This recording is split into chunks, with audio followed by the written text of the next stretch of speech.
Outro dia eu estava no YouTube aprendendo coisas novas e vi os vídeos do Steve Mould e do Electroboom sobre o efeito Mould, cada um tentando explicar de um jeito diferente. Depois disso eu procurei outros vídeos tentando explicar o efeito e no final eu não fiquei totalmente satisfeito com nenhum deles. Então eu decidi tentar explicar de um jeito diferente, afinal eu sou engenheiro mecânico, então acho que eu não estou overqualified para essa tarefa. Bom, antes de começar, para aqueles que não o conhecem, o efeito Mould acontece quando você solta uma corrente de um recipiente em uma determinada altura e à medida que a corrente cai, a gente observa esse efeito dele se esvaziando automaticamente e criando um laço elevado, muito maior do que a borda do recipiente. Isso às vezes é chamado como efeito da fonte de corrente. Já era conhecido muito antes do Mould popularizá-lo. Bem, esses são os elementos importantes do problema. Uma corrente com elementos conectados, um recipiente ou superfície em uma elevação que contém a corrente enrolada, uma condição inicial que começa o fluxo da corrente e uma força que mantém o movimento da corrente. Bem, o que eu acredito que está acontecendo aqui é um efeito de chicote. Como quando você balança uma corda, são geradas ondas que viajam pela corda. Quem nunca, quando criança, brincou com uma corda fazendo ondinhas para ver como elas se mexem? Mas espera aí, no efeito Mould a gente tem uma corrente, não uma corda. E não temos uma onda passando na corrente, temos? E o que o chicote tem a ver com isso? Vamos devagar, uma coisa de cada vez. Primeiro, uma análise rápida das forças. Cada elemento da cadeia está sob o efeito da força da gravidade, que age da mesma maneira em todos os elementos, sempre na direção para baixo, e cada elemento atua em seus elementos vizinhos, com as forças de tração nas conexões. A força inercial surge quando um elemento é acelerado e sempre resiste à força que está sendo aplicada. Temos uma força de apoio no container e no solo que atua contra a força da gravidade para os elementos que ainda estão dentro do recipiente ou que já atingiram o solo. E se em vez de uma corrente usarmos uma corda e discretizá-la em pequenos elementos, a gente vai ter as mesmas forças atuando em cada um desses elementos. No YouTube existem alguns vídeos de pessoas que usaram cordas ao invés de correntes e o efeito funciona da mesma forma. Até aquele sistema estranho de aspirador central do MED é mais como uma corda do que uma corrente, mas o efeito que ele mostra parece um pouco diferente do efeito Mould. Ok, tudo bem, o efeito funciona com cordas, mas como o efeito Mould realmente funciona?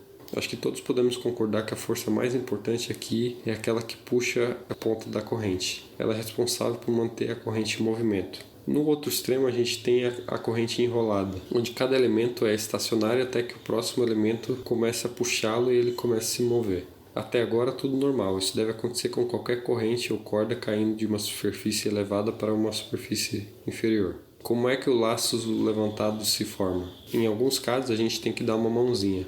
A gente pode ver isso principalmente nos experimentos 2D ou de corrente em cima de uma superfície plana que foram feitos pelo MED. Mas quando a gente tem um container ou uma borda levantada, a onda pode começar espontaneamente, dependendo do tipo da corrente, e algumas coisas podem ajudar a formar essa onda. Como por exemplo, os impactos com a borda do recipiente, a resistência à flexão da corrente e as vibrações na corrente que vem da sua disposição dentro do recipiente. Sem a borda levantada, a corrente pode curvar diretamente para baixo e não mostrar o efeito. É por isso que a gente tem que dar uma mãozinha quando a corrente está numa superfície plana ou quando a borda oferece muita resistência para o movimento da corrente. A resistência à flexão pode ajudar a guiar a corrente, mas a corrente não está se lançando para o alto e batendo contra o fundo do recipiente. As vibrações da corrente que vem da sua disposição no recipiente, para mim, são a chave para esse processo. A gente pode ver claramente algumas ondas menores que passam pela corrente. Aquelas ondas menores fazem a tensão flutuar e às vezes ela fica menor do que a tensão do lado que está puxando para baixo. Quando isso acontece, a corrente passa por cima da borda.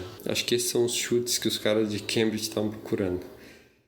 A maneira como a gente puxa a corrente para cima e depois para baixo, com uma mudança abrupta na direção, é basicamente equivalente a um pulso em uma corda.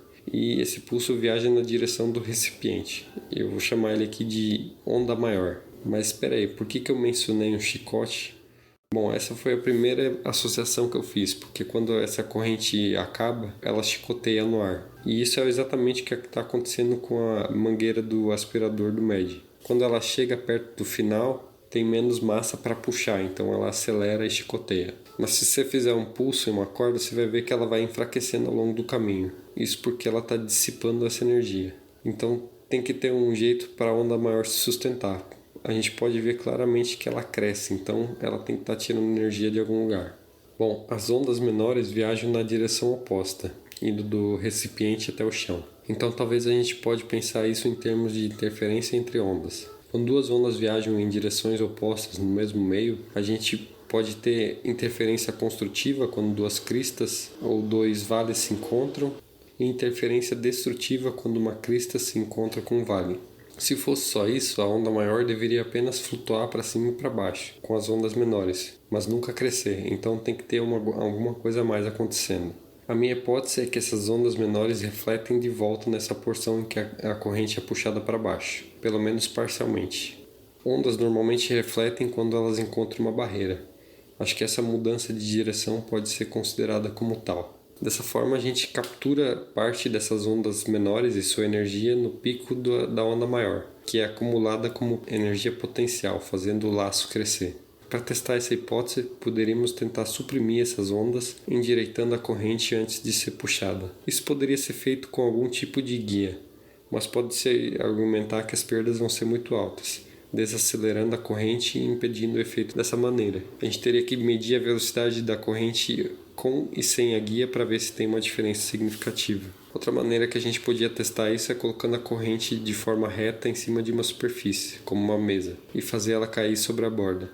Só que a gente precisa de uma borda levantada com baixa resistência, ou então tem que dar um puxão no início para começar a onda. Nessas experiências, se o laço crescer, então a minha hipótese deve ser falsa. Eu não tenho uma corrente de miçangas de aço com vários metros para testar isso. Talvez esses 10 mil centavos canadenses pudessem ser colocados em bom uso. Mas eu tenho uma outra coisa: simulações de computador.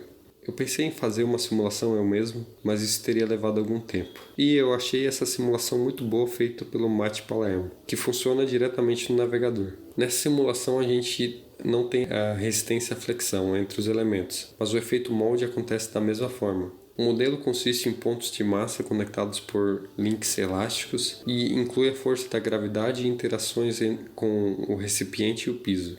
Para minha hipótese, o parâmetro mais importante aqui é a largura do Becker. Infelizmente, não é possível eliminar as ondas menores totalmente, mas a gente pode mudar a frequência e a amplitude fazendo o recipiente ficar mais estreito. O efeito ainda acontece, mas a corrente não se eleva tanto quanto anteriormente. Claro que isso não prova muita coisa, mas já é promissor. Em relação ao debate entre MED e MOLD, eu diria que estou mais do lado do MED. Os experimentos que ele fez foram muito interessantes e basicamente desbancaram a hipótese de Cambridge que foi adotada pelo Steve Mould. Mas nenhum deles menciona o efeito das ondas e provavelmente pode ter outros fatores relevantes que eu desconheço. E se você quiser mexer com essa simulação também, eu vou colocar o link na descrição. Bom, espero que não tenha bagunçado demais nas minhas explicações. Obrigado por assistirem e até a próxima.